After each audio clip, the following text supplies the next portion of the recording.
Rất vui khi gặp lại quý vị trong bản tin quốc tế sáng ngày 8 tháng 8 của FBNC. Bản tin hôm nay sẽ có một số thông tin nổi bật sau đây. Khu vực châu Á-Thái Bình Dương tiếp tục ghi nhận nhiều điểm nóng chính trị quân sự trong vòng 24 giờ qua. Liên quan đến Đài Loan, hòn đảo sắp tổ chức hàng loạt tập trận thử tên lửa tấn công. Trong khi đó, chuyên gia tiết lộ mưu sách mới của Trung Quốc trong tăng cường sức mạnh đổ bộ Đài Loan. Đáng chú ý, Tây Thái Bình Dương trở thành sàn đấu khốc liệt của Mỹ Trung và nhiều cường quốc. Vì sao Trung Quốc không từ chối đề nghị khinh hạm Đức được ghé Thượng Hải? Cũng tại khu vực châu Á, chính quyền quân sự Myanmar ân xá cho người biểu tình, đây là sự khoan hồng hay cái bẫy? Mỹ Hàn thảo luận về cuộc khủng hoảng và chương trình hạt nhân Triều Tiên. Chuyển sang tình hình ở các khu vực khác, NATO thị uy sức mạnh, dằn mặt Nga với cuộc tập trận 2.500 binh sĩ. Vì sao Mỹ đảo ngược kế hoạch của ông Trump hủy rút quân khỏi Bỉ và Đức? Một số tin nóng đáng chú ý, chuyên gia Mỹ tiết lộ một số dấu hiệu có thể là triệu chứng mắc biến chủng Delta nhưng chúng ta không chú ý. Trích Châu Trung Quốc khử khuẩn toàn thành phố khi trải qua mưa lũ dịch bệnh. Xin mời quý vị theo dõi nội dung chi tiết ngay sau đây. Viện Khoa học và Công nghệ Trung Sơn hôm 7 tháng 8 thông báo họ sẽ tiến hành một loạt vụ thử tên lửa vào cuối tháng này. Cụ thể theo Taiwan News, các cuộc tập trận bắn đạn thật sẽ được tổ chức vào ngày 12, 13, 16 và 17 tháng 8 tại căn cứ quân sự Yupeng ở quận Pinh Tung. Tổ chức ở Đài Bắc còn công bố tập trận diễn ra trên một vùng nước hình chữ L kéo dài từ Yupeng đến đảo Hoa Lan và trải dài về phía Bắc đến khu vực Yilan Suao đã bị cô lập, trong khi độ cao tối đa là không giới hạn. Theo Phó Chủ tịch Viện Khoa học và Công nghệ Trung Sơn Liang Chin-su, hiện có một loại tên lửa trên đất liền có thể được sản xuất hàng loạt, trong khi 3 loại khác vẫn trong quá trình phát triển. Trong khi đó, giới chức quân sự đưa ra giả thuyết về tên lửa đất đối không sẵn sàng được sản xuất hàng loạt là Hùng Phong IE và biến thể tầm xa của nó. Theo Liberty Times, tên lửa Hùng Phong có tầm bắn 600 km và đã được quân đội triển khai, còn loại biến thể có tầm bay ước tính hơn 1.000 km vẫn chưa được giới thiệu công khai. Tổ chức Jamestown có trụ sở tại Mỹ vừa tiết lộ báo cáo cho rằng quân đội Trung Quốc đang sử dụng cả những tàu chở hàng dân sự để tập trận tăng cường đổ bộ Đài Loan. Theo ông Connor Kennedy, tác giả của báo cáo trên, mặc dù Hải quân Trung Quốc đã tăng cường sức mạnh đổ bộ tấn công trong thời gian qua, như việc biên chế tàu đổ bộ tấn công Thai 075, thế nhưng lực lượng này vẫn không đủ số tàu để tiến hành một chiến dịch có quy mô cực lớn. Vậy Bắc Kinh có mưu sách thế nào để giải quyết vấn đề trên? Theo ông Kennedy, Hải quân Trung Quốc đã bắt đầu sử dụng các tàu thương mại có khung dốc RORO để bổ sung cho các tàu vận tải quân sự của mình. Những RORO có trang bị cầu dẫn cho phép các phương tiện như xe tăng, xe đổ bộ tấn công có thể lên xuống dễ dàng. Học giả nhấn mạnh vào khả năng này bởi vì hồi năm 2020, Trung Quốc đã cho tàu RORO bang Chundao tham gia tập trận với lực lượng thủy quân lục chiến. Con tàu được quan sát là có một đoạn dốc phía đuôi được tinh chỉnh để có thể tiến hành các cuộc đổ bộ, một phương pháp tiết kiệm và hữu hiệu. Những tàu chiến hùng mạnh hàng đầu thế giới, bao gồm tàu sân bay và tàu ngầm, bên cạnh đó còn có tên lửa diệt hạm của Trung Quốc. Các loại khí tài tối tân này sẽ lần lượt hiện diện khi Mỹ, Trung Quốc, Ấn Độ, Anh, Đức, Nhật Bản và hải quân nhiều nước khác ráo riết tiến hành tập trận quy mô lớn để thị uy sức mạnh, răn đè lẫn nhau. Cụ thể, Bộ Tư lệnh Ấn Độ Dương-Thái Bình Dương của Mỹ đang tiến hành các đợt diễn tập quy mô toàn cầu, bắt đầu từ hôm thứ Hai tuần này và kéo dài đến ngày 27 tháng 8. Cuộc diễn tập trải dài trên 17 múi giờ, được xem là lớn nhất trong hơn 4 thập kỷ và có sự tham gia của Anh, Úc, Nhật Bản. Mục đích cuộc tập trận là tăng cường khả năng tương tác, thấu hiểu và tin tưởng lẫn nhau để ứng phó với các mối đe dọa an ninh. Trong khi đó, quân đội Trung Quốc PLA lên kế hoạch tập trận trên Biển Đông từ ngày 5 đến ngày 10 tháng 8. Khoa mục tập trận không được tiết lộ, nhưng các nhà phân tích quân sự cho rằng một vùng biển rộng lớn đã bị phong tỏa, cấm tàu bè đi lại, cho thấy PLA có thể huy động cả lực lượng tên lửa để phóng thử các loại vũ khí diệt hạm. Thời báo Hoàn Cầu, ấn phẩm của chính phủ Trung Quốc mới đây cho rằng cuộc tập trận hùng hậu của PLA là lời đáp trả hành động quân sự của Mỹ trên Ấn Độ Dương-Thái Bình Dương. Tờ báo còn nhấn mạnh Washington tính toán sai lầm khi cố gắng phô diễn cơ bắp để răn đe Trung Quốc và Nga. Trong khi đó, Ấn Độ cũng gửi 4 tàu chiến đến Biển Đông trong vòng 2 tháng để tập trận song phương cùng một số quốc gia Đông Nam Á. Tiếp theo, Hải quân Ấn Độ sẽ tập trận thường niên Malabar với 3 thành viên còn lại của Bộ Tứ Kim Cương là Mỹ, Úc và Nhật Bản. Chưa hết, chiến hạm Bayern của Đức cũng tuần hành đến Thái Bình Dương vào tuần này, ghé thăm đảo Guam, Nhật Bản, Hàn Quốc, Việt Nam và Singapore. Tàu chiến Đức dự kiến sẽ băng qua Biển Đông trên hành trình về nước vào tháng 12, tuy nhiên có thể vấp phải sự phản đối của Bắc Kinh. Có thể thấy, trước sự trỗi dậy mạnh mẽ của Trung Quốc, Mỹ và các đồng minh từ châu Á đến châu Âu đều đang tỏ thái độ cứng rắn hơn. Điều đó phần nào thể hiện qua nhiều cuộc tập trận liên tiếp để tăng khả năng phối hợp tác chiến. Trong khi đó, Trung Quốc lại muốn củng cố tầm ảnh hưởng tại Biển Đông và eo biển Đài Loan.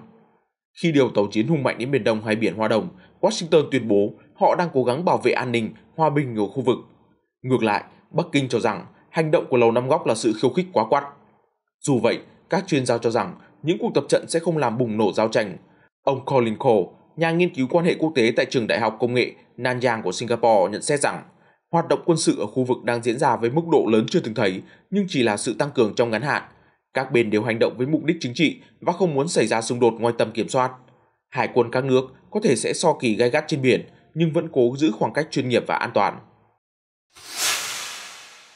Lần đầu tiên gần 2 thế kỷ, một tàu chiến của Đức đang hướng đến Biển Đông.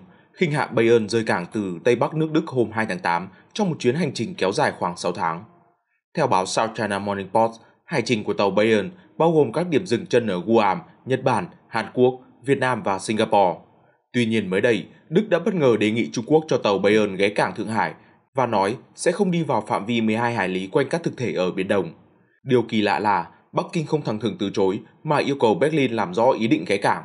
Đại diện Bộ Ngoại giao Trung Quốc hôm 3 tháng 8 tuyên bố liên quan đến hoạt động của con tàu này, các thông tin do Đức đưa ra trước và sau rất khó hiểu.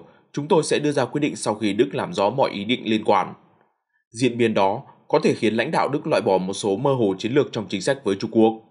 Sui Hongyan, giám đốc khoa nghiên cứu châu Âu tại Viện Nghiên cứu Quốc tế Trung Quốc cho biết, có nhiều vấn đề nghiêm trọng hơn đang hiện hữu giữa hai nước và cách giải quyết yêu cầu của Berlin có thể ảnh hưởng đến mối quan hệ song phương, đặc biệt sau khi Thủ tướng Đức Angela Merkel kết thúc nhiệm kỳ vào cuối năm nay.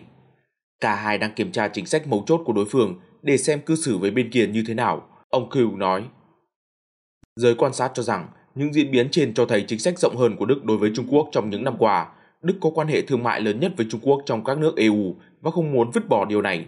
Vì thế, bà Merkel từ chối chấp nhận cách tiếp cận quyết liệt hơn trong những vấn đề như nhân quyền và chèn ép kinh tế, thay vào đó là nêu vấn đề trong những cuộc nói chuyện riêng tư và theo đuổi những lĩnh vực mà hai bên có thể hợp tác.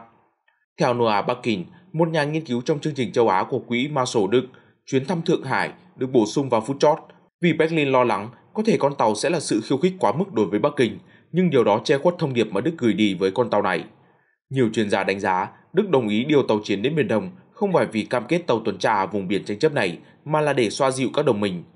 Theo ông Cui Hongyan, việc bổ sung chặng đường dừng chân ở Thượng Hải vào lịch trình của khinh hạ Bayern là nhằm loại bỏ bất kỳ hành động nào có vẻ toát lên ý định chống Trung Quốc, và Trung Quốc đã không từ chối. Đây là một tín hiệu cho thấy quan hệ giữa hai nước vẫn có thể phát triển. Tuy nhiên, Trung Quốc có thể buộc Đức phải chọn bên một cách công khai. Ông Han Kutnani, nhà nghiên cứu cấp cao tại chương trình châu Âu thuộc Viện Chatham House nhận định, tôi thấy có vẻ về dài hạn, điều này chính xác là những gì sẽ diễn ra. Đức rộng hơn là EU, muốn đi với cả hai. Nhưng cả Trung Quốc và Mỹ đều sẽ buộc châu Âu phải chọn bên, ông Kutnani nói. Chính quyền quân sự Myanmar hôm 6 tháng 8 tuyên bố sẽ ân xá cho những người tham gia biểu tình nếu họ chủ động ra đầu thú. Trong khi đó, theo Tổ chức Nhân quyền Hiệp hội Hỗ trợ Tù nhân Chính trị cho biết, kể từ sau vụ đảo chính ngày 1 tháng 2, lực lượng an ninh Myanmar đã bắn tử vong ít nhất 948 người, bắt giữ hơn 7.000 người và truy nã gần 2.000 người khác. Đồng thời, quân đội cũng trấn áp biểu tình bằng hỏa lực mạnh và cách thức rất tàn nhẫn. Vì vậy, nhiều ý kiến bày tỏ nghi ngại lời tuyên bố ân xá chỉ là một âm mưu để quân đội bắt giữ thêm những người đang ẩn náu. Anh Miat Naing, 35 tuổi, một blogger và là nhân vật có sức ảnh hưởng trong cộng đồng mạng Myanmar cho biết, tất cả chỉ là một cái bẫy do quân đội Myanmar tạo ra. Họ đã liên tục thay đổi những phát ngôn của mình, bao gồm lời hứa về bầu cử. Được biết, Thống tướng Min Aung Hlaing tuần này tuyên bố sẽ tổ chức bầu cử vào tháng 8 năm 2023, chậm hơn 6 tháng so với lời hứa ban đầu. Anh Saitun, 33 tuổi, một nhà báo tự do, đang lẩn trốn và đối mặt với tội hình sự vì chụp ảnh đám đông biểu tình cho biết, bản thân không có ý định đấu thú. Nhà báo khẳng định, chỉ cần quân đội còn cai trị, tất cả chúng tôi đều sẽ là những người đào tẩu. Anh Saitun hiện giờ đi khập khiễng do bị quân đội bắn vào chân trong một lần tham gia biểu tình. Hiện phóng viên này và nhiều người Myanmar khác đang trông chờ vào các nhóm vũ trang thiểu số để giành lại quyền lực, lật đổ sự cai trị khắc nghiệt của các tướng lĩnh quân đội.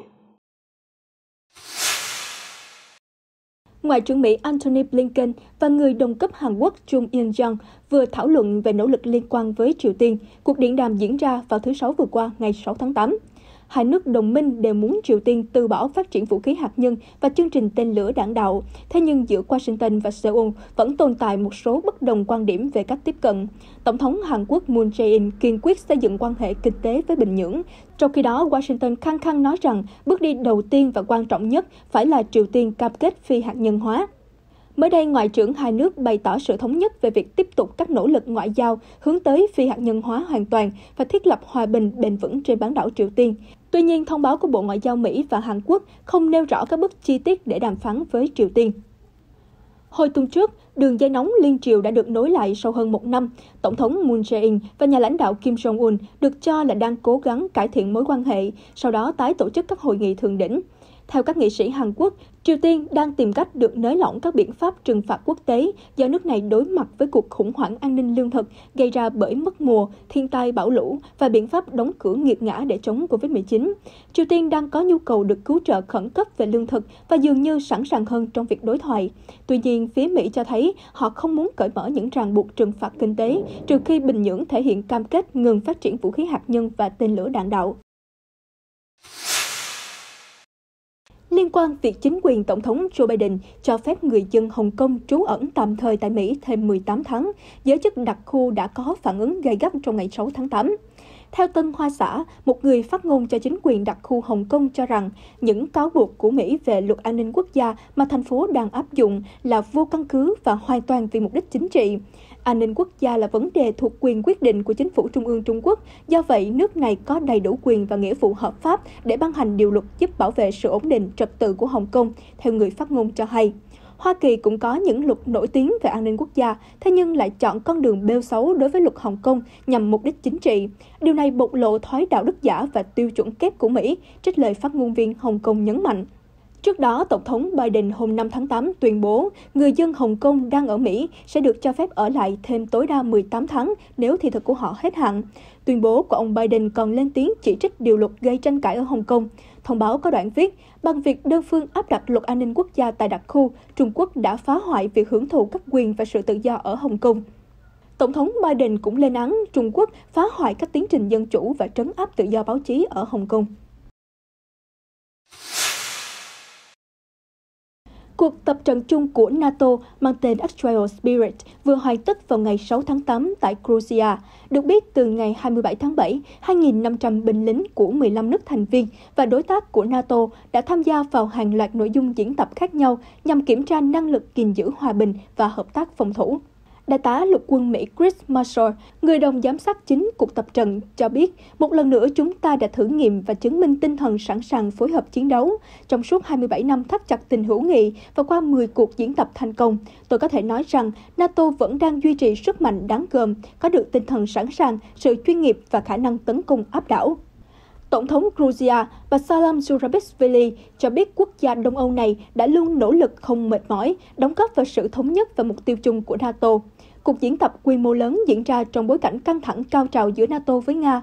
Georgia là đất nước giáp xứ sở Bạch Dương và đã nhiều lần tố cáo Nga xâm lược. Hai quốc gia bùng nổ chiến sự ngắn vào năm 2008.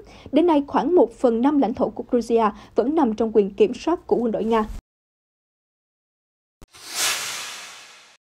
Quân đội Mỹ hôm 6 tháng 8 thông báo sẽ giữ lại 6 địa điểm đóng quân tại Đức và Bỉ, vốn đã được dự kiến bàn giao, và giải thích rằng chúng cần thiết cho nhu cầu phòng thủ ngày càng tăng trong khu vực. Theo ABC News, những địa điểm này ban đầu được thông báo đóng cửa vào năm 2015 và năm 2010. Tuy nhiên, quyết định này đã được đánh giá lại do nhu cầu về cơ sở vật chất. Chỉ sau vài ngày nhậm chức vào đầu năm nay, Bộ trưởng Quốc phòng Mỹ Lloyd Austin đã ra lệnh tiến hành đánh giá toàn cầu và việc xem xét dự kiến sẽ hoàn thành vào mùa thu năm nay. Theo truyền thông Mỹ, Lầu Năm Góc tuyên bố xem Trung Quốc, chứ không phải là các lực lượng phiến quân như Al-Qaeda hay là nhóm nhà nước Hồi giáo, là thách thức an ninh quốc gia hàng đầu. Và việc đánh giá lại của quân đội Mỹ trên toàn cầu có thể liên quan đến kế hoạch di chuyển bổ sung binh sĩ và tài sản đến khu vực Thái Bình Dương đối phó với thách thức này. Theo AFP, điều chỉnh trên nhấn mạnh Tổng thống Mỹ Joe Biden tiếp tục đảo ngược các kế hoạch của người tiền nhiệm Donald Trump. Tháng 7 năm 2020, Tổng thống Mỹ khi đó là ông Trump tuyên bố nước này sẽ đưa gần 12.000 trong tổng số gần 35.000 binh sĩ Mỹ đồn trú tại Đức về nước hoặc tái triển khai tại những nơi khác ở châu Âu. Các tác Ngoại trưởng hôm 6 tháng 8 cho biết tất cả các bằng chứng hiện có đều cho thấy Iran đứng sau vụ tấn công tàu chở dầu trên biển Iraq hồi tuần trước, khiến một người Anh và một người Rumani thiệt mạng. Cụ thể, hãng tin Al Jazeera dẫn lời thông báo của nhóm 7 nền kinh tế hùng mạnh nhất thế giới rằng đây là một cuộc tấn công có chủ đích và vi phạm rõ ràng luật pháp quốc tế. Hành vi của Iran cùng với sự hỗ trợ của nước này đối với các tổ chức vũ trang phi chính phủ đe dọa hòa bình và an ninh quốc tế. Bên cạnh đó, Bộ trưởng Quốc phòng Israel, ông Benny Gantz vừa qua còn cho biết quốc gia này sẵn sàng tấn công Iran cũng vì cáo buộc trên. Đáp lại, Phó đại sứ Iran tại Liên Hợp Quốc Zahra Ershadi cho biết Tehran sẵn sàng tự vệ và đảm bảo lợi ích quốc gia trước lời đe dọa từ nước láng giềng với mối thâm thù lâu năm. Ông Ershadi cũng dứt khoát bác bỏ cáo buộc của Israel rằng Iran phải chịu trách nhiệm về vụ tấn công tàu Maxar. Được biết, theo quân đội Mỹ, các chuyên gia chất nổ đã kết luận rằng máy bay không người lái được cho là đã tấn công tàu chở dầu Messer Street được sản xuất ở Iran. Quân đội Mỹ cũng nhận định cuộc tấn công có thể đã được phát động từ bờ biển Iran. Vương quốc Anh ngày 7 tháng 8 còn trình Hội đồng Bảo an Liên Hợp Quốc bằng chứng chi tiết về vụ tấn công nhằm vào một tàu chở dầu ngoài khơi bờ biển Oman vào tuần trước, song phía Iran đã bác bỏ cáo buộc này. Báo The Hill vừa dẫn lời chuyên gia y tế Mỹ cho biết người mắc biến chủng Delta có thể xuất hiện triệu chứng hơi khác so với bệnh nhân nhiễm biến chủng khác. Cụ thể, người đứng đầu cơ quan y tế bang Louisiana, bác sĩ Joe Cantor cho biết biến chủng Delta vẫn gây ra một số biểu hiện thường gặp của virus corona như ho, sốt, khó thở. Tuy nhiên, nhiều F0 mắc chủng Delta còn báo cáo triệu chứng nghẹt mũi, sổ mũi và đau họng. Bác sĩ Cantor nói thêm, bạn có thể xuất hiện các triệu chứng khá nhẹ mà bạn lầm tưởng là bị viêm mũi dị ứng hay bị cảm mạo. Tuy nhiên, tôi khuyến nghị nếu có các triệu chứng này, dù nặng hay nhẹ, bạn cũng nên theo dõi sát sao, tiến hành xét nghiệm nếu cần thiết và hãy cố gắng tránh tiếp xúc với những người khác. Còn theo các nhà khoa học thuộc tổ chức GOE nghiên cứu về triệu chứng COVID-19, thì tình trạng hắt hơi quá nhiều cũng có thể là một biểu hiện nhiễm biến chủng Delta. Delta đang là biến chủng virus chủ đạo và gây lo ngại nhất trên toàn thế giới, lây lan hơn 100 quốc gia. Tại Hoa Kỳ, cơ quan CDC vào tuần này cho biết, biến thể Delta đã chiếm 93% tổng số ca mắc COVID-19 mới tại nước này. Chuyên gia cảnh báo biến chủng Delta lây lan nhanh hơn liên quan đến nguy cơ biến chứng và nhập viện cao hơn. Một điều đáng ngại là Delta dường như tấn công mạnh mẽ người trẻ tuổi. Tỷ lệ thanh niên mắc biến chủng này cao hơn các nhóm tuổi khác. Thành phố Trịnh Châu, thủ phủ tỉnh Hà Nam, sau khi trải qua trận lũ ngàn năm có một, lại gánh chịu đợt bùng phát ca nhiễm COVID-19 mới. Hiện thành phố này đang siết chặt các biện pháp chống dịch, bao gồm phun khuẩn hàng loạt khu vực công cộng. Bắt đầu từ 8 giờ tối thứ Sáu đến sáng thứ Bảy vừa qua, giới chức thành phố cùng các chuyên gia về môi trường đã tiến hành phun khử khuẩn tàu điện, bệnh viện, trung tâm mua sắm và 1.700 tuyến đường quan trọng. Một thành viên của Trung tâm Vệ sinh quận Nhị Thất cho biết, chúng tôi có tổng cộng vòi phun nhiều kích cỡ và đã triển khai hơn 330 nhân viên cho nhiệm vụ sát khuẩn. Tổng cộng đã sử dụng 6.500 kg hóa chất để khử trùng 265 tuyến đường ở quận Nhị Thất. Trong khi đó, quan chức thành phố Su Phang Ly cho biết, chúng tôi phải tiến hành sát khuẩn vì các phương tiện giao thông bao phủ dày đặc ở Trịnh Châu. Chúng tôi phải tìm cách giảm thiểu lây nhiễm khi người dân di chuyển ở nơi công cộng. Tỉnh Hà Nam đã báo cáo 21 ca nhiễm cộng đồng và 102 ca dương tính không có triệu chứng từ ngày 31 tháng 7 đến ngày 5 tháng 8. Do chống dịch kém hiệu quả để COVID-19 bùng phát, một số quan chức thành phố Trịnh Châu đã bị cách chức. Do ảnh hưởng của bão nhiệt đới, mưa lớn đã trút xuống nhiều nơi của thủ đô Tokyo vào ngày 7 tháng 8, có thể khiến lễ bế mạc Olympic vào ngày mai diễn ra lặng lẽ hơn. Cơ quan khí tượng Nhật Bản đã cảnh báo gió giật mạnh và sóng đánh cao dọc theo bờ biển miền Đông, lượng mưa trút xuống tương đối lớn. Dù vậy, Ủy ban tổ chức Thế vận hội không nghĩ rằng cơn bão sẽ tác động mạnh đến các nội dung thi đấu còn lại của Olympic. Phát ngôn viên Masa Takaya cho biết, chúng tôi dự báo cơn bão không đổ bộ vào đất liền Nhật Bản, nhiều khả năng bão chỉ quét qua vùng duyên hải. Tuy nhiên, ban tổ chức Thế vận hội đã chuẩn bị cho tình huống thời tiết mưa lớn và có gió mạnh. Buổi lễ Olympic sẽ diễn ra vào 8 giờ tối nay theo giờ Tokyo, tức 6 giờ tối ở Việt Nam. Thông tin vừa rồi cũng đã khép lại bản tin quốc tế sáng ngày 8 tháng 8. Xin chào và hẹn gặp lại trong những chương trình tiếp theo phát sóng trên kênh FBNC.